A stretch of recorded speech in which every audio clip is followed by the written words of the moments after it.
सबसे पहले तो मैं आप सभी का इस चैनल पर स्वागत करता हूं और आज हम जो हमारा साइंस का पहला चैप्टर है रासायनिक अभिक्रिया एवं समीकरण उसके बारे में पढ़ेंगे।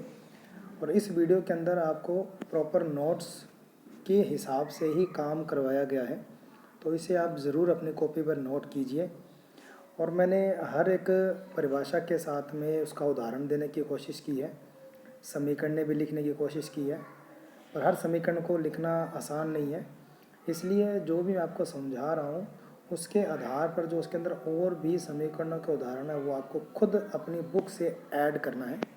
ठीक है, तो अब हम शुरू करते हैं हमारा पहला पार्ट रासायनिक अभिक्रिया एवं समीकरण। तो हम बात करते हैं इसके सबसे पहले भौतिक परिवर्तन की कि जी भौतिक परिवर्तन क्या होता है। तो भौतिक परिवर्तन इस प्रकार के परिवर्तन में किसी भी प्रकार की रासायनिक अभिक्रिया नहीं होती है। मतलब ये जो परिवर्तन है इसमें किसी प्रकार की रासायनिक अभिक्रिया नहीं होती है। इसमें सिर्फ और सिर्फ वस्तु की भौतिक अवस्थाओं में ही परिवर्तन होता है, जैसे कि उनका रंग बदल जाता है, उनका आकार बदल जाता है, लेकिन उनके जो रासायनिक संगठक हैं वो बदलते नहीं हैं। मतलब कि जो उसके अंदर परमाणुओं की व्यवस्था है, क्योंकि परमाणुओं की एक निश्चित व्यवस्था से ही एक तत्व और एक पदार्थ का निर्माण होता है, तो वो व्यवस्था हमेशा वैसी बनी रहती है, बदलती नहीं है। जैसे कि अब मोम का पिघलना है कि अगर मोम पिघल जाए तो मोम के पिघलने के बाद जो वो द्रवित अवस्था में बदलता है, ठंडा होने के बाद पुनः वापस वैसा ही हो जाता है, तो उसके रासायनिक संगठन में कोई परिवर्तन नहीं हुआ। ऐसे ही सब्जी को काटने से सब्जी के गुण खत्म नहीं हो जाएंगे, और पानी को गर्म करने से वो सिर्फ भाप बनेगा, ठीक है, या ठंडा करने में बर्फ़ बनेगा, लेकिन उसके अंदर जो परमाणुओं के जो संगठन हैं वो बदलेंगे नहीं। जैसे कि पानी जो है वो H2O, ये पानी का सूत्र है, ठीक है। अब चाहे ये वाष्प रूप में हो चाहे वो ठोस रूप में हो, हमेशा संगठन यही रहेगा। इसका मतलब उसके रासायनिक जो संगठन है उसमें कोई परिवर्तन नहीं हुआ। तो ये कैसा परिवर्तन है? ये है भौतिक परिवर्तन। अब हम बात कर लेते हैं रासायनिक परिवर्तन की कि रासायनिक परिवर्तन क्या होता है। इस प्रकार के परिवर्तन में रासायनिक अभिक्रिया होती है तथा नया पदार्थ बनता है। मतलब इसमें एक नए पदार्थ का निर्माण होगा, पुराने पदार्थ से एक नया अलग ही किस्म का पदार्थ बनेगा, जिसके गुण जो हैं पुराने वाले पदार्थ से बिल्कुल ही अलग किस्म के होंगे। जैसे कि एक सिंपल सा एग्जांपल अगर हम लें दूध का, कि अगर हम दूध को जमा दें तो दूध जमने के बाद क्या बन जाता है? दही बन जाता है। तो इस दूध के जो गुण हैं वो दही से बिल्कुल अलग हैं और दही के दूध से बिल्कुल अलग हैं, तो दही एक नया पदार्थ बन गया। तो ये जो परिवर्तन है ये कौन सा परिवर्तन कहलाता है? ये कहलाता है रासायनिक परिवर्तन। अब इसके अंदर और भी है एग्जाम्पल, जैसे भोजन का पाचन, प्रकाश संश्लेषण, कागज़ का जलना, श्वसन, फलों का पकना, ये सारे के सारे क्या है? रासायनिक परिवर्तन है।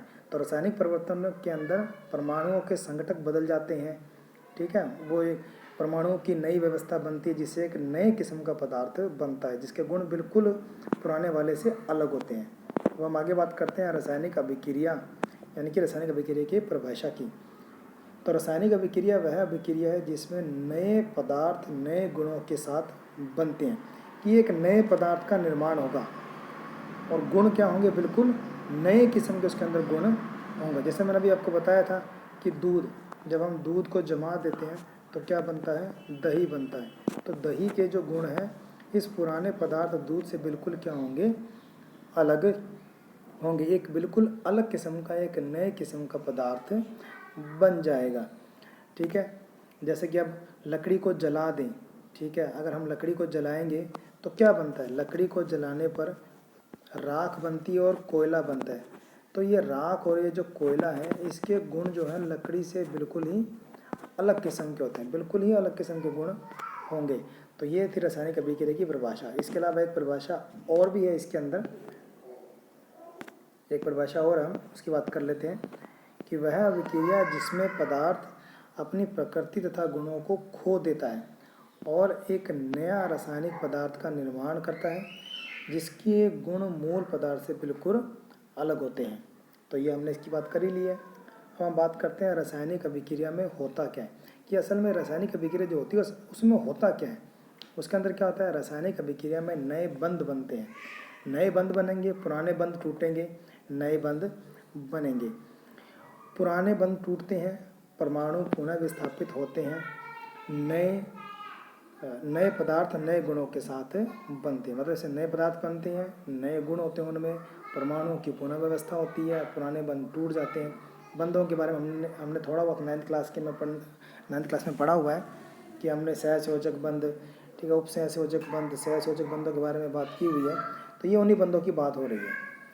आगे हम बात करते हैं रासायनिक अभिक्रिया होती क्या है, क्यों होती है, रासायनिक अभिक्रिया होती क्यों है। ये होती है स्थिरता पाने के लिए। स्थिरता पाने से मतलब क्या है कि प्रकृति में कोई भी पदार्थ है वो हमेशा एक फिक्स, एक स्थिर अवस्था में रहना चाहता है। तो वो स्थिर अवस्था में रहने के लिए किसी दूसरे परमाणु से जो है वो बंध बनाता है। उस बंध से होता क्या है कि उन परमाणुओं के जो अष्टक हैं वो पूर्ण रूप से भर जाते हैं। उनका जो इलेक्ट्रॉन जो चक्कर लगा रहे होते हैं नाभिक के चारों ओर, जो कक्षाएं होती हैं, कक्षाएं पूर्ण रूप से भर जाती हैं। तो भरने से उनमें स्थिरता आ जाती है। तो वो स्थिरता पाने के लिए वो अलग अलग परमाणुओं से अभिक्रियाएं करते हैं। आगे हम बात करते हैं रासायनिक अभिक्रिया के बाद होता क्या है, कि जब कोई रासायनिक अभिक्रिया होगी तो उसमें होगा क्या, हमें कैसे पता चलेगा कि ये रासायनिक अभिक्रिया हो रही है। तो इसमें सबसे पहले क्या दे रखा है, गैस का बनना। भाई जिंक की अगर सल्फ्यूरिक अम्ल से अभिक्रिया करें तो जिंक सल्फेट और हाइड्रोजन गैस बनती है। तो ये जो जिंक है ये हाइड्रोजन सल्फेट है, इससे अभिक्रिया करके, यहाँ पर आप एरो लगाना आपको, ठीक है। तो जिंक जो है वो हाइड्रोजन सल्फेट से अभिक्रिया करती है। तो क्या बनता है, जिंक सल्फेट बनता है, ठीक है, जिंक सल्फेट बनता है और हाइड्रोजन गैस बनती है, ठीक है। तो ये देखिए, ये जो हाइड्रोजन है ये क्या है, गैस है। और गैस को दर्शाने के लिए इसके आगे ब्रैकेट के अंदर इस तरीके से एरो का निशान भी लगाया जाता है, ठीक है। तो जिंक जो है वो हाइड्रोजन सल्फेट से अभिक्रिया कर रही है और क्या बना रही है, जिंक सल्फेट बनाती है और हाइड्रोजन गैस का निर्माण करती है। तो अगर किसी रासायनिक अभिक्रिया में गैस बन रही है, तो मतलब किसी अभिक्रिया में अगर गैस बन रही है तो हम ये कह सकते हैं कि वो जो अभिक्रिया वो एक प्रकार की रासायनिक अभिक्रिया है। दूसरा पॉइंट इसके अंदर क्या है, अवक्षेपण का निर्माण, पीपीटी, ठीक है। अवक्षेपण क्या होता है, मतलब अवक्षेप, कि जैसे कि पानी के अंदर रेत पैंदे में बैठ जाती है तो उसे हम अवक्षेप कहते हैं। ऐसे रासायनिक अभिक्रिया के अंदर भी क्या होता है, अवक्षेप बनते हैं। कि पोटेशियम आयोडाइड, ये जो पोटेशियम जो आयोडाइड है ये पोटेशियम नाइट्रेट से, लेड नाइट्रेट से अभिक्रिया करता है। तो लेड आयोडाइड और पोटेशियम नाइट्रेट का निर्माण होता है। तो अब ये जो रासायनिक अभिक्रिया है इसके अंदर क्या हुआ है, इसके अंदर ये जो लेड नाइट्रेट है ये जो है ये सफ़ेद रंग का होता है, ठीक है। इसका रंग कैसा होता है, सफ़ेद। ये पोटेशियम आयोडाइड से अभिक्रिया करके ये जो लेड आयोडाइड बनाता है इसका रंग कैसा होता है, इसका रंग होता है पीला। पीले रंग का हमें अवक्षेप प्राप्त होता है। साथ में क्या बनता है, पोटेशियम नाइट्रेट। तो मैं नाम आपको साथ साथ बोल रहा हूँ, तो आप इनके नीचे इनके नाम भी लिखते रहिएगा, नाम भी लिखना बहुत ज़रूरी है। तो अब इसमें हुआ क्या, इसमें ये जो लेड नाइट्रेट जो पीला अवक्षेप बना है ये जो है ये पानी के अंदर ठोस अवस्था में नीचे पैंदे में इकट्ठा हो जाता है। तो इसी को बोलते हैं अवक्षेप का निर्माण। और यहाँ पर ये जो मैंने AQ लिखा हुआ है, ठीक है, ये जो इनके आगे ब्रैकेट के अंदर ये जो AQ लिखा हुआ है, ये AQ है, ये सॉलिड है, ये AQ है, ये बताता है कि ये जो पदार्थ है इनकी अवस्थाएं कैसी हैं। AQ का मतलब होता है एक्वस, यानी कि पानी में घुला हुआ, कि पानी में के अंदर घोल कर ही इनकी आपस में अभिक्रिया करवाई जाती है। और जो लेड आयोडाइड जो हमें प्राप्त हुआ है वो ठोस अवस्था के अंदर पानी के पैंदे में बैठा मिलेगा हमें, ठीक है। ये कौन सी है, अवक्षेप निर्माण। ऐसे ही मतलब और भी एग्जाम्पल आपको आपकी बुक के अंदर मिलेंगे, तो वो भी इनको भी आपको यहाँ पर नोट करना है। तो हमारा तीसरा पॉइंट हमारा क्या है, रंग में परिवर्तन। कि जब भी कोई रासायनिक अभिक्रिया होती है तो उसमें रंग में भी परिवर्तन होता है। कि जैसे कि आप कॉपर सल्फेट है, इसकी अगर फेरस से अभिक्रिया करवाएं तो फेरस सल्फेट और कॉपर प्राप्त होता है। लेकिन ये जो कॉपर सल्फेट है इसका रंग होता है नीला। तो इस नीले रंग के विलयन में जब आप फेरस को, लोहे को या आयरन को मिलाते हो तो ये जो फेरस सल्फेट ये बनता है ये कौन सा रंग का होता है, ये भूरे रंग का विलयन हमें प्राप्त होता है। साथ में प्राप्त होता है हमें कॉपर। तो विलयन का रंग क्या हो गया, बदल गया।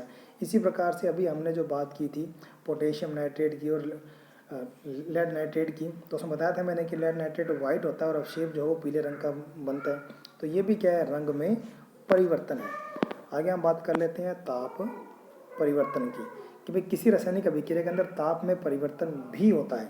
अब ताप में परिवर्तन कैसे होता है, ये आप लोगों ने नॉर्मली घर पे देखा होगा कि जब घर पे हम पुताई करवाते हैं, मतलब पेंट करवाते हैं, तो जो हम चूना है, जो ये जो कैल्शियम ऑक्साइड, ये क्या है, चूना है। जब चूने को पानी में मिलाते हैं तो वो पानी गर्म हो जाता है, उसमें बुलबुले निकलते हैं बहुत तेज़ी से, और साथ में क्या निकलती है, ऊष्मा निकलती है, मतलब वो पात्र क्या हो जाता है, गर्म हो जाता है। तो ये जो विक्रिया, ये विक्रिया कहलाती है ऊष्माक्षेपी, यानी कि किसी रासायनिक अभिक्रिया में उत्पाद के साथ ऊष्मा भी निकलती है, तो उसे हम कहते हैं ऊष्माक्षेपी अभिक्रिया। अब ये जो कैल्शियम ऑक्साइड है, इसे बिना भुजा चूना कहते हैं, और कैल्शियम हाइड्रोक्साइड, ये जो कैल्शियम हाइड्रोक्साइड है, इसे हम बोलते हैं भुजा चूना। इसे क्या बोलते हैं, भुजा चूना। तो ये हमें प्राप्त होता है, जो हम जो पेंट करते हैं उस पेंट में यही अभिक्रिया होती है, मतलब कली, जो डिस्टेम्पर वगैरह जो हम कली करते हैं, जो व्हाइट कलर का चूना आता है, हम उसकी बात कर रहे हैं। ठीक है, इसी में एक एग्जांपल हो रहा है, ये मैथेन है। मैथेन को जब ऑक्सीजन की उपस्थिति में जलाया जाता है तो कार्बन डाइऑक्साइड, जल और ऊष्मा, ये जो मैथेन है ये हमारी एलपीजी का मुख्य घटक होता है। ठीक है, ये एलपीजी का और सीएनजी का क्या होता है, मुख्य घटक होता है, मतलब उसके अंदर ये उपस्थित रहता है। तो जब ये जलता है तो हमें CO2 जल वाष्प और ऊष्मा प्राप्त होती है। तो ये कौन सी विक्रिया कहलाती है, ये विक्रिया कहलाती है ऊष्माक्षेपी। अब हम बात कर लेते हैं ऊष्माशोषी की, मतलब जिस अभिक्रिया में ऊष्मा का क्या हो जाए, अवशोषण हो जाए। ऊष्मा का क्या हो जाए, अवशोषण। जैसे कि अगर चीनी और पानी को मिलाया जाए तो पहले टेम्परेचर आप देखेंगे और बाद में चीनी घुलने के बाद जब टेम्परेचर देखेंगे तो पात्र पहले की तुलना में ठंडा हो जाता है। तो इस अभिक्रिया में क्या हो गया, ऊष्मा का अवशोषण हो गया।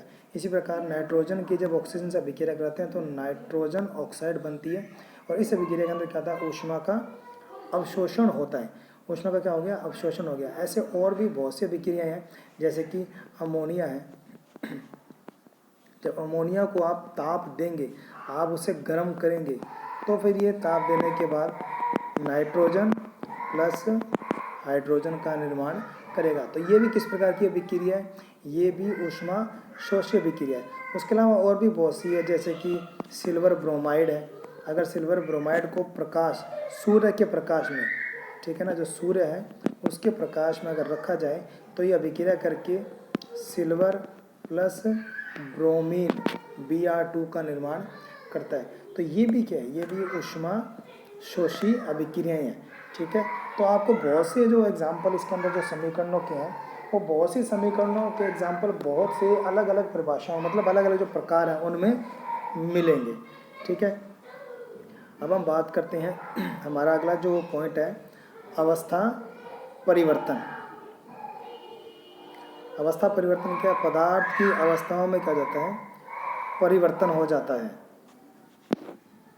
जैसे कि फेरस है, फेरस सॉलिड अवस्था में है, और जो ये जल है, पानी है, जो ये है, ये गैसीय अवस्था में है।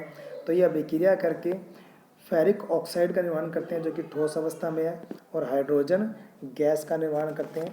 ठीक है, तो यहाँ पर क्या है, यहाँ पर इनकी अवस्थाएं बदलती हैं। ठीक है, इनकी अवस्थाएं क्या होती हैं, वो बदल जाती हैं कि जो फेरस है वो कैसे सॉलिड था, ठीक है, वो ऑक्सीजन से अभिक्रिया करता है सॉलिड, और हाइड्रोजन गैस बन जाती है इसमें, जल जो उसमें से जो परमाणु वो अलग हो जाते हैं। तो ये सारी क्या है, हमारे जो भी रासायनिक अभिक्रिया होती हैं, तो इनमें ये 5 प्रकार के परिवर्तनों के द्वारा ही हम ये कहते हैं कि ये एक प्रकार की रासायनिक अभिक्रिया है। हम बात करते हैं रासायनिक समीकरण 2 तरीके से प्रदर्शित किया जा सकता है। रासायनिक समीकरण को हम 2 तरीके से प्रदर्शित कर सकते हैं, एक शब्दों के द्वारा और एक चिन्हों के द्वारा।